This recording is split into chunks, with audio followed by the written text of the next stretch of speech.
Hello everybody, and thank you for tuning in to the Liberty Report. With me today is Daniel McAdams, our co-host. Daniel, good to see you this morning. How are you on this rainy day, Dr. Paul? We had another rainy day in Texas, exactly. But fine. Well, let's get some sunshine. Yeah. Except, we'll get some sunshine on the budget, but it's not good news because in the budget, it's just raining cats and dogs and money being spent. Exactly. So we're going to concentrate on the intelligent budget. And guess what? You never would have guessed, I bet, that it went up significantly. And that the fiscal conservatives are now in charge in Washington, and they want safety and security and protecting the American people. So they increased it another 11%, the intel budget, and that's both domestic and the military. But just to get a grasp of this, you know, there was we were spending in the dollars in 2001 at $40 billion. Mm-hmm. And in real dollars, if you measure it constantly, we're now more than twice that much. Wow. But you know, for some reason, I don't feel safer. You know, they had one thing that was called the foreign national intelligence, and they changed it to domestic. They changed the name, but It now, you know, the domestic is 70, no, the domestic is 60 something, and it's designed to, you know, protect us. But I don't sense that I'm protected. I sense that, you know, this whole thing since 9/11 is we've been made less safe, less secure, less privacy, less liberty, and they spend more and more money. But Trump has not been bashful, and it's significantly increased. And this is we're talking about last year's budget that just finished, but they'll work on the next, and nobody can vote against it, and nobody is even allowed to know exactly where it goes. Even if you go and go to the secret room in Congress and look at what it is. You know, I've tried that, but I still, you know, can't figure out where it goes because they don't have to. So I think it's totally unconstitutional, the activities that the CIA and all these intel agencies do, but it's unconstitutional because it's not telling us where the appropriations are going. You know, the Constitution says it's supposed to be no money spent unless the appropriations are out there. Well, they have a number there and say, oh, this is going to do intelligence and protect your freedoms. And just as a starter, to get our audience alert to being, you know, cautious about being overly confident about these intelligence agents, 70% of all this money goes to private corporations in the military-industrial complex because they're all contractors, and they're the ones who are going to gather up information to make us safe. They gather information to make us scared, and that to me is a tragedy. Yeah, that's such a good point. You know, I did intelligence for you when you were on the Hill, and of course I could never see the budget because I didn't have a security clearance at the time, so I had no idea. I couldn't advise you except vote no what was in it. But you're right. You know, they say that the black budget, the intelligence budget, is at its highest publicly known level ever. This is the biggest jump in 10 years, the biggest jump in a decade. If you just take the Pentagon intel spending, it rose nearly 18%. That's a good return on investment, of course, if you're a big corporation, one of those who gets 70% of the budget. I don't think, and that's such a good point, Dr. Paul, because I don't think a lot of Americans know that. When they think intelligence, they probably think maybe military guys, maybe CIA guys in front of a screen. No, these are private corporations, Booz Allen Hamilton, all of these big corporations. They're the ones getting the money. You know, close to this is another significant figure that has gone up.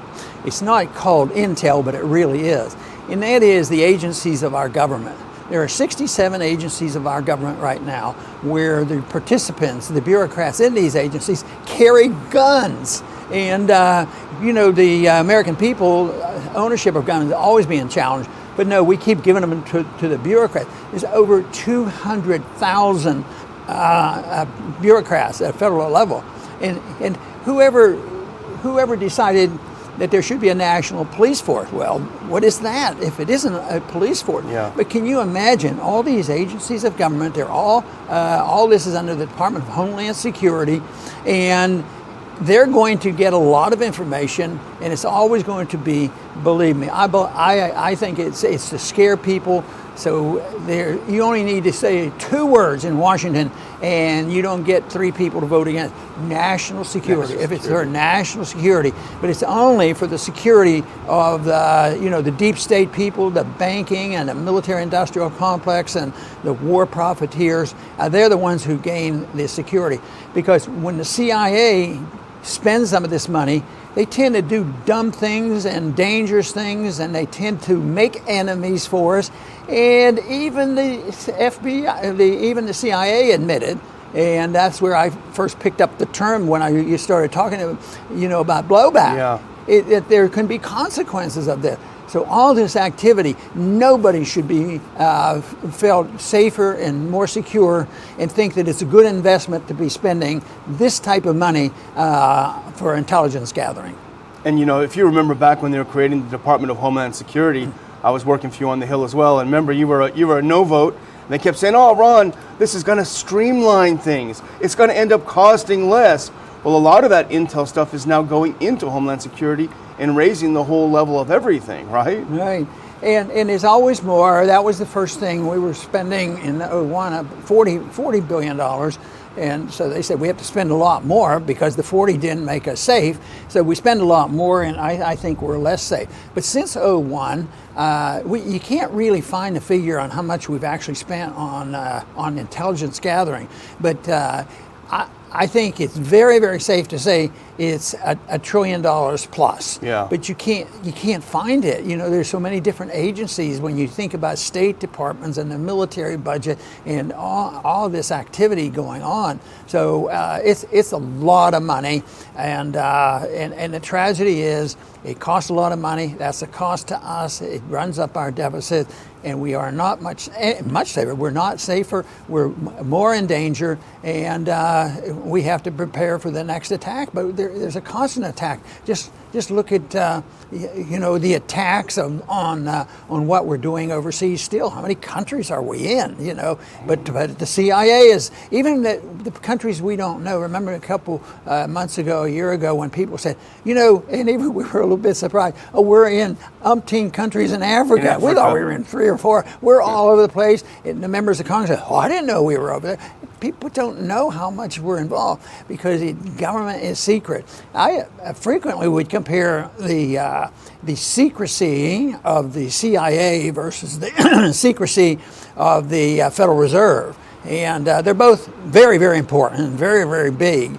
But it's hard to say. I think they're one and the two. They're one and the same. They're the same thing because the funding secretly can come from the Federal Reserve. Look at how many trillions of dollars they spend in the bailout. Nobody knows where they go. Who did they prop up? Who did they bail out? Which company did they help? Which foreign government did we bail out? And it's all because we are still powerful. We still have the almighty dollar, and then it turns into secrecy. That's why this is out of control.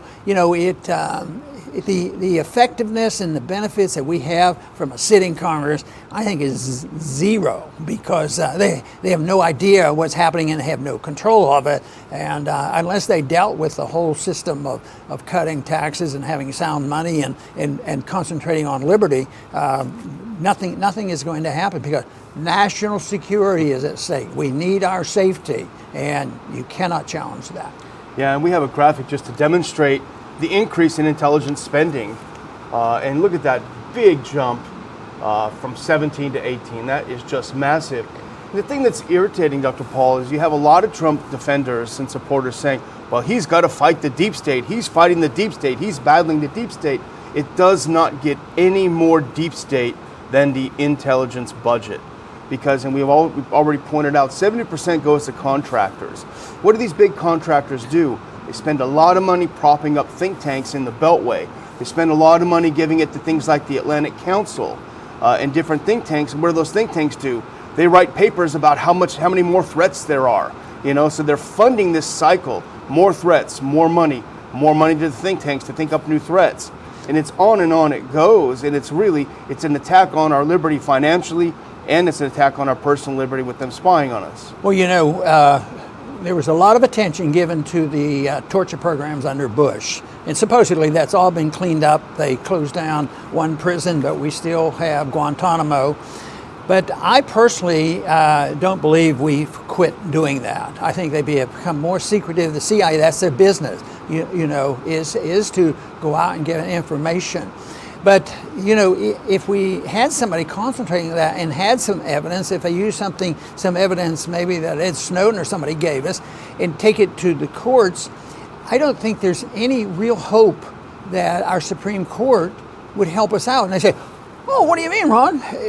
We have it now. The conservatives have it, and that's probably that's a problem, because they are not going to protect our civil liberties. They are not going to. There's probably about one judge in there, Clarence Thomas is probably the one I'd have the most hope for, that would look at it from a libertarian viewpoint, and that these activities shouldn't occur. But the odds of this activity with the CIA, I think, are very great that it's still going on. And you're right, we have no allies because, we're trashing Trump, and rightly so. You don't drain the swamp by, pouring water into it.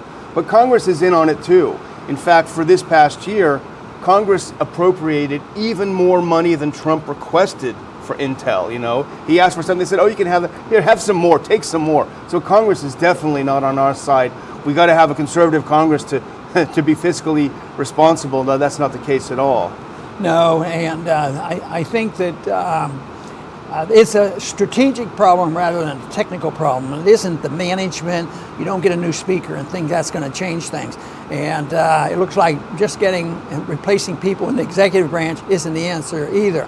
I think it's very strategic, very philosophic. It's what the people are thinking, what they expect from their government. And I think that the system we have is so entrenched that we're not going to nibble away and claw our way back to a free society, or even anything close to being related to a free society. Because I think this thing will come down. People are looking more now at the financial situation, and the whole system here of the reason why we have to spend so much money on the CIA in combination with all our corporations. That's not going to play well with so many countries. I mean, we've been spending a lot of time talking about Yemen. Hardly anybody knew about Yemen, and yet even though with Khashoggi being killed and Saudi getting bad reputation, they're not backing off. Matter of fact, they're sending more troops into Yemen. So this is happening. I think it has to come down, but the people have to make a decision of what they want. Right now, they're clawing away to see who can tell the biggest lies and who can get the biggest hunk of this money that does go in there. See who can get the power and the prestige and the profits for now. And I think that's temporary.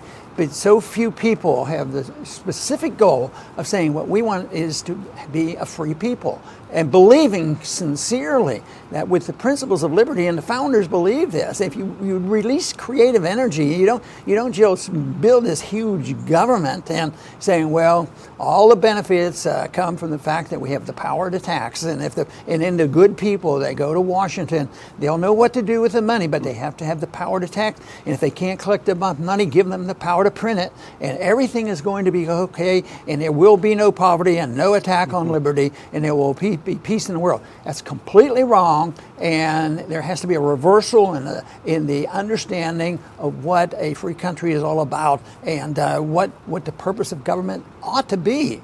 And it isn't that I think you and I and a few others have looked at it and invented this. It's something that's been around for thousands of years, what liberty is all about, and certainly in our country, a couple hundred years that we've had this understanding of what personal liberty is all about, but there is a total absence of that. And sometimes when the people come along and they talk like we do, they end up really not quite doing it. If you put the Republicans in general in that category, yeah, they really want to back off, and they're part of this budgetary stuff. They're part of the, the militarism and the military-industrial complex. All this spending and the welfareism. It's all part of that. So we have a long way to go, but we have to realize that the opportunity is there. There are some people listening. if we can get around a little bit of kinks we have in getting our information out over the internet, I still have this belief when people hear the message and understand it and look at what's happening, and what has happened in the last 100 years, the 20th century, with the socialist, fascist, dictatorship. Why would anybody want to do that? And yet we're just struggling to get our message out. Exactly. And like Dr. Paul says, this is a scam. This is a massive transfer of wealth from the rest of us who have to work for a living to a well-connected elite in Washington. They sell us fear, they steal our money, they destroy our currency, they're getting wealthy, they don't keep us free, they view us as the victims. We're the terrorists, we have to be spied on. So it is a big scam until we let go of those blinders and understand that the national security state doesn't keep us free, it just steals our money. Once we realize that, Dr. Paul, I think we're going to be on the road to recovery. There you go, and we'll keep plugging away, and I don't think the philosophy of liberty is complex. Rights are individual, and if you think of it as a collective right, and if you think of it as a collectivity, a group of people going to Washington, taking care of everybody else, and they work to promote society, then we're in big trouble. No, we have to release the creative energy from an individual, and that is when I think prosperity comes, but that principle has to be understood. It's there in the Constitution, not perfectly written, but that isn't the problem that it isn't there. The problem is that people don't read it, they don't understand it, they don't care about it. And the other problem that we can't ignore is where most people get their information as one is growing up, and that is from the government-run schools and the government-controlled media. And now, unfortunately, the government's being in bed with social media. So there is the job. But truth has an advantage. Truth does win out when the people hear it. So let's keep plugging away of getting the truth out and seeing what we can do to bring back sanity to our system of government. I want to thank everybody for tuning in today to the Liberty Report. Please come back soon.